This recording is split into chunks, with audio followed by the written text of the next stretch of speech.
যে interim government এর মধ্যে হয়তো বা এমন কোনো কেউ বা কারা কোনো একটা গোষ্ঠী আছে যে গোষ্ঠী হয়তো বা আওয়ামী লীগের মদতপুষ্ট আছে, যারা চায় না আওয়ামী লীগকে নিষিদ্ধ করতে। আমরা শুধু স্বেচ্ছাসেবক এবং যুবলীগ বলবো না, আমরা আওয়ামী যত অঙ্গ সংগঠন আছে সেগুলো সহ এবং আওয়ামী লীগ সহ এবং প্রশাসনের যারা আওয়ামী লীগের লেসপন্সার আছে তাদের সবাইকে ব্যান করার জন্য আমরা এখানে দাবি জানাচ্ছি।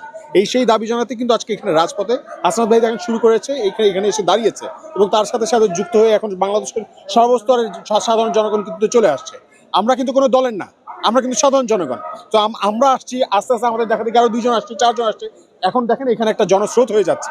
হয়তোবা আজকে আমরা সারা রাত এখানে থাকবো, আগামীকালকে ভোর হওয়া পর্যন্ত দেখবেন বাংলাদেশের বিভিন্ন জেলা থেকে মানুষ এসে এখানে ভিড় করবে এবং তারা যতক্ষণ পর্যন্ত না আওয়ামী লীগকে নিষিদ্ধ করা হচ্ছে ততক্ষণ পর্যন্ত হয়তোবা এই সংগ্রাম চালিয়ে যাবে। এই জুলাই গণ অভ্যুত্থানে যত স্পিরিট আছে সবাইকে আমরা বলতে পারি যে আপনারা এখানে আসুন, সবাই মিলে এখানে আমরা দাঁড়াই। এখান থেকে হয়তোবা আজকে এই রাতেই ফয়সালা হয়ে যাবে, কালকে সকালের মধ্যে এখান থেকে একটা ফ্যাসিবাদী মঞ্চ দাঁড়িয়ে যাবে বাংলাদেশের এই জায়গায়, এই প্রান্তর, এই যমুনার সামনে থেকে শুরু হয়ে যাবে ইনশাল্লাহ।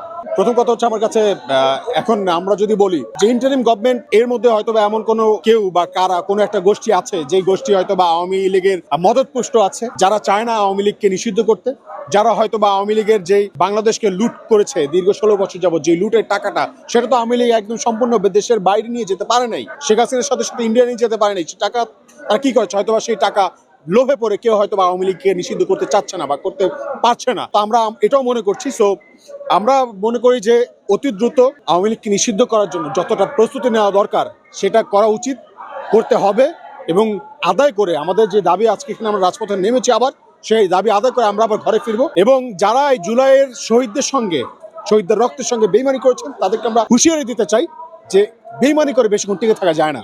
বেইমানি করে মীর জাফর টিকতে পারে নাই, হয়তো আপনারাও পারবেন না ইনশাল্লাহ।